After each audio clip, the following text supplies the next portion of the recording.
What if Anakin took on a new padawan to mentor after Ahsoka's departure from the Jedi Order?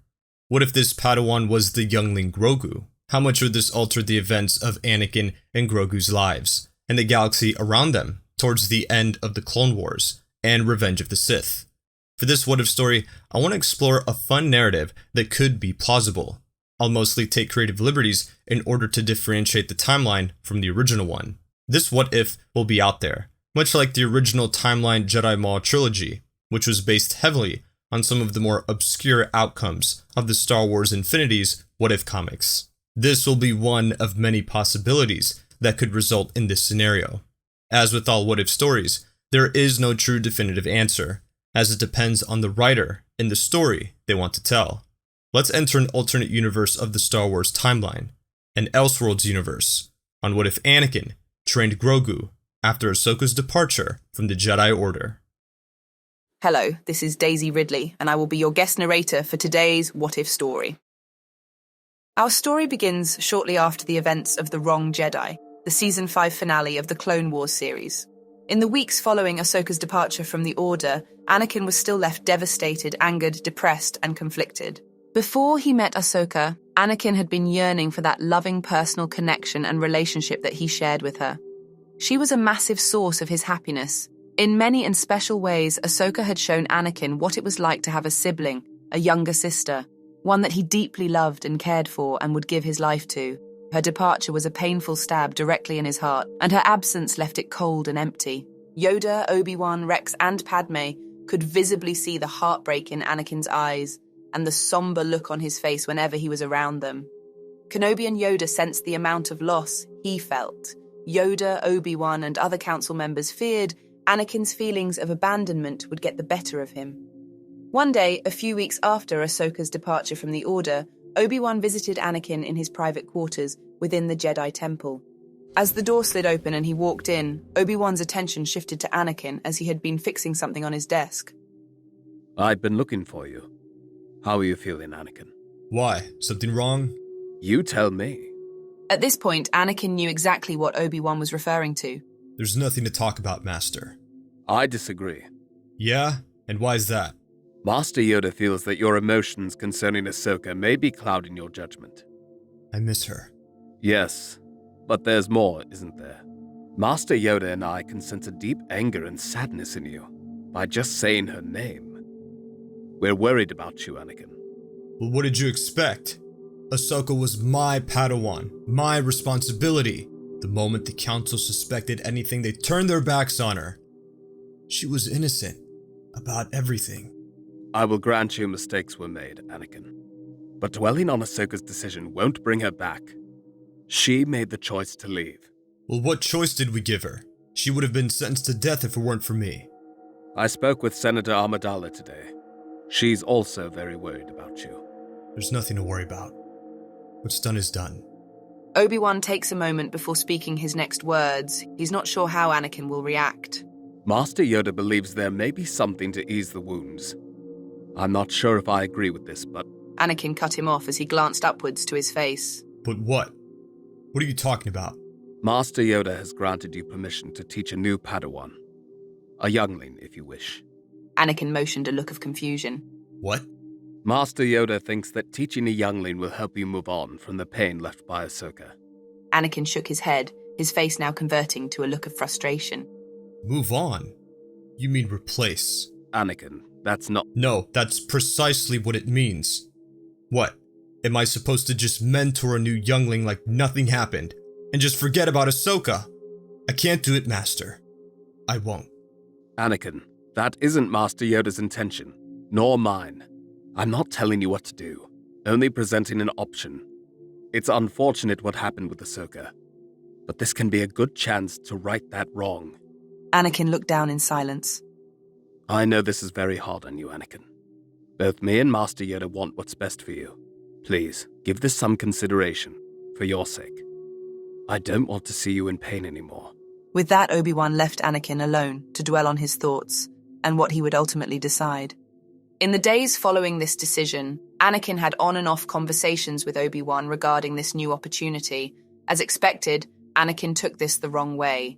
Feeling that Yoda wanted to replace Ahsoka, Anakin didn't take too kindly to this. It offended and upset him deeply. There would be moments where he'd vent his frustrations to Padme about this. Anakin wasn't sure if he was emotionally or mentally prepared to accept a new Padawan. He couldn't see himself building that level of trust and emotional connection with a student under him ever again. Eventually, one day, Anakin was summoned to speak with Master Yoda in his private quarters. You summoned me, Master? Wrong it was for me to offer you a new Padawan so soon. Concerned I have been for you. So I was right. I'm supposed to mentor a replacement for Ahsoka. Skywalker, a strong attachment you held with Padawan Tano. Her departure left you in much pain. For her absence, much sadness there is in you. Volatile and emotional you have become. Dangerous this is, especially for a powerful Jedi such as yourself. There's a short pause. Anakin remained silent as he attempted to make sense of Master Yoda's assessment. Deep down, he knew Yoda was telling the truth, but his heart wouldn't accept it. To replace her, my intention was not. But a new opportunity for you there is. For both of you, learn something from each other you can. That you may grow beyond the wounds of this pain. Consider this, I hope. For your sake, Skywalker.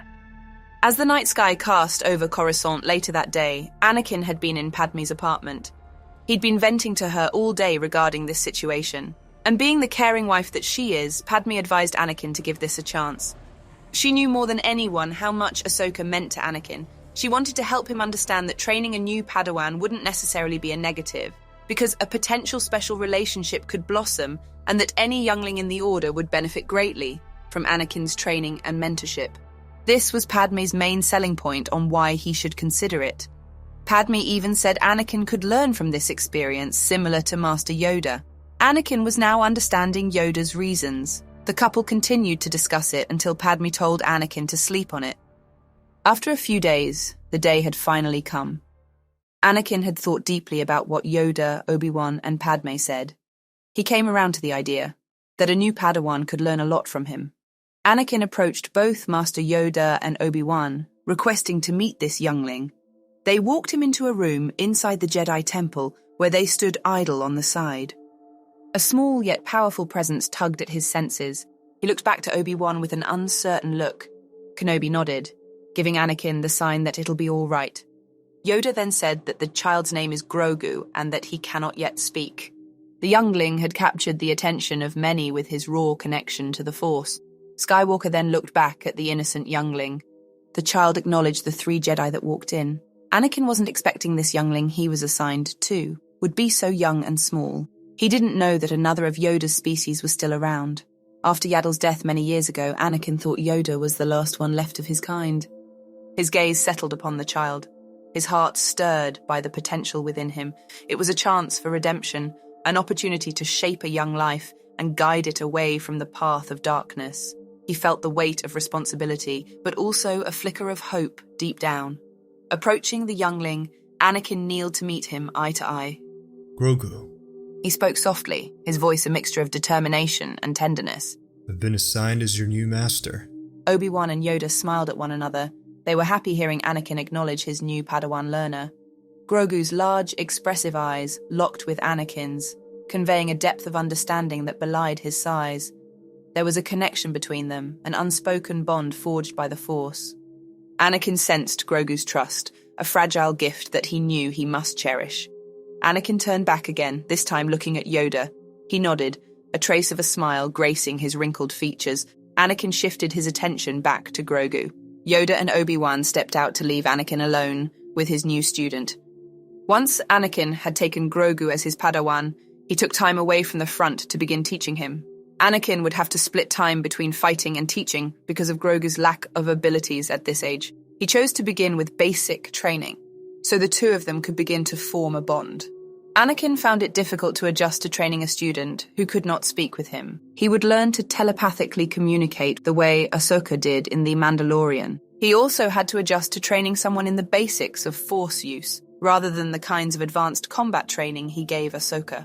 Anakin trained her that way so she would be able to hold her own in a fight during the war, a war that would hopefully be over by the time Grogu reached adulthood. Because of these limitations, Anakin had to spend more time reading and meditating during Grogu's training, learning the value of inaction rather than action. Still, Anakin found himself frustrated by him and did not understand why. He had done everything he could to change to accommodate the child, so why was he not satisfied? The answer came to him when he decided to go flying with Grogu one day. Flying was a calming activity for Anakin, although some of his maneuvers nauseated Grogu. After a particularly harrowing maneuver, Anakin found himself smiling and laughing at what he had pulled off. He asked Grogu what he thought of it and accidentally referred to him as Snips. Immediately after, Grogu threw up all over his robe. Upon his return to the Jedi Temple, Anakin began thinking about his slip of the tongue. He realized that for all the fuss he had made about the Council trying to replace Ahsoka, he was expecting just that of Grogu. He had changed to accommodate him, but Grogu could never be what he wanted of a padawan, which was Ahsoka. This is why he was unsatisfied.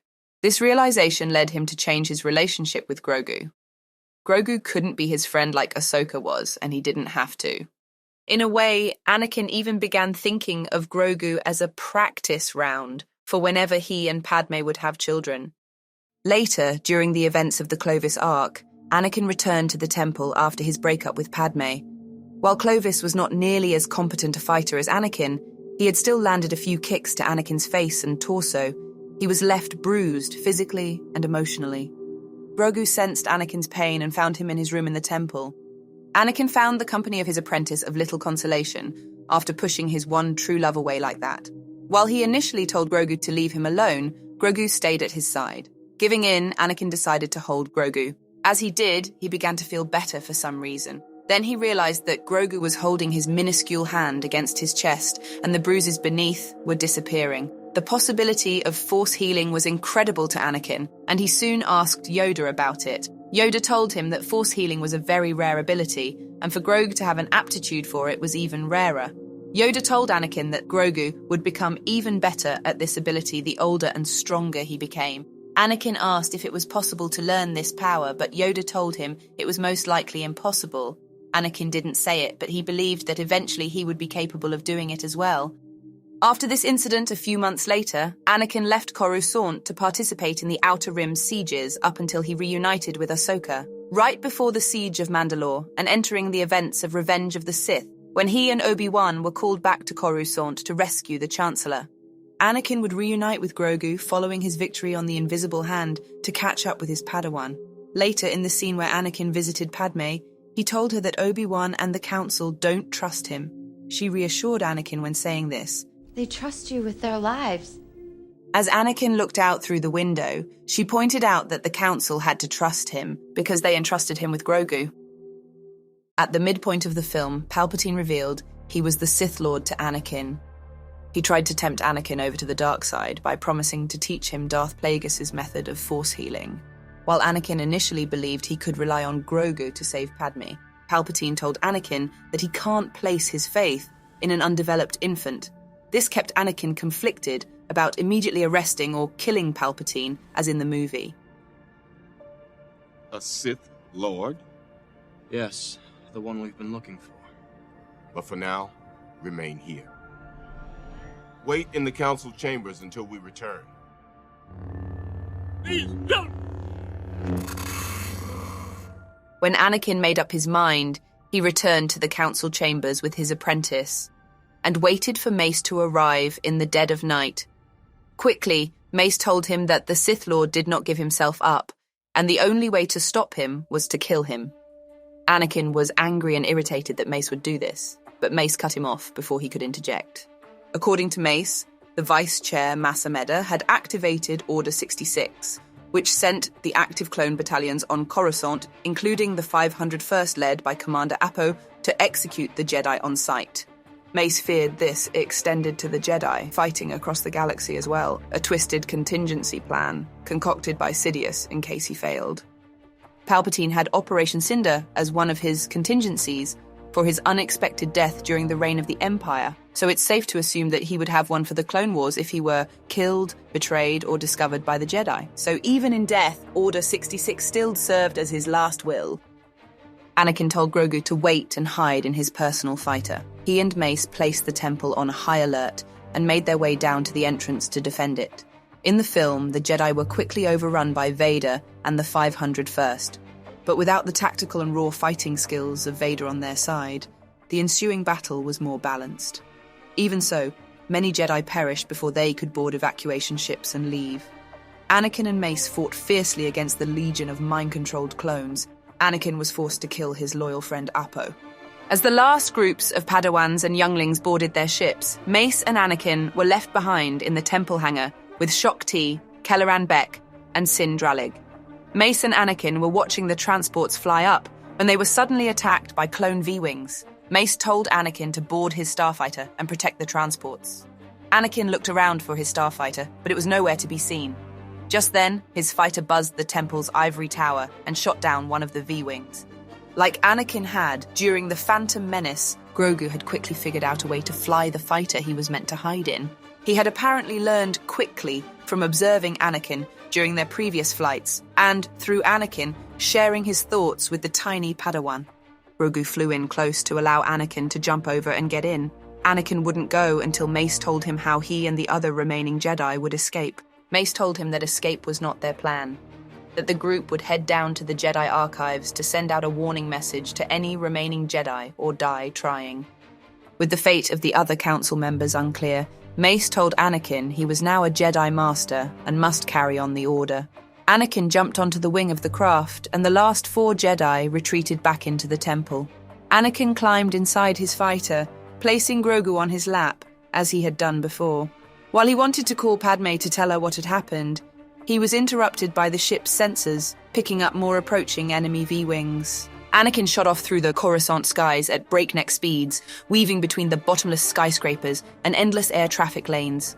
When he had destroyed or gained enough distance from his attackers, he pulled up sharply, exerting unsafe G-forces on him and his craft. It streaked up into space, his engines shooting a trail of flames behind him many meters longer than his craft. He quickly caught up to the transports, circling around them in order to defend them from the attacking Y-Wing bombers. Down below in the temple, the elite group of saber combatants fought their way down into the archives. The experienced Jedi were far more familiar with the architecture than the clones and were able to take several secret shortcuts to evade them. At last, they arrived at the archives. Once the area had been cleared of clones, 3 of the Jedi agreed to stand guard around the holocron vault, at the heart of the expansive library, while Mace went inside to record his message. When Mace was fully sealed within, the clones breached the doors of the archives and began to overwhelm the Jedi with sheer numbers. Inside the vault, Mace recorded a version of the warning Obi-Wan would later send in the original film. He tried not to let the sounds of his fellow Jedi dying outside distract him. Shock T was the first to fall, followed by Sin Dralig. Kelleran Beck was more of a challenge, cutting down many clones before his fatigue got to him. Shortly after Mace finished his recording, explosive charges that were placed around the vault exploded. Clones breached the room, and although Mace took many down, he fell to the overwhelming blaster fire. While the slow Y-Wings were easy for Anakin's fighter to intercept, the ace pilot had more trouble with an incoming wing of ARC 170 snub fighters. He was not used to fighting against friendly spacecraft, but he also understood their attack patterns better. Anakin beat off all the attackers, but not before they could score a hull breach in one of the transports.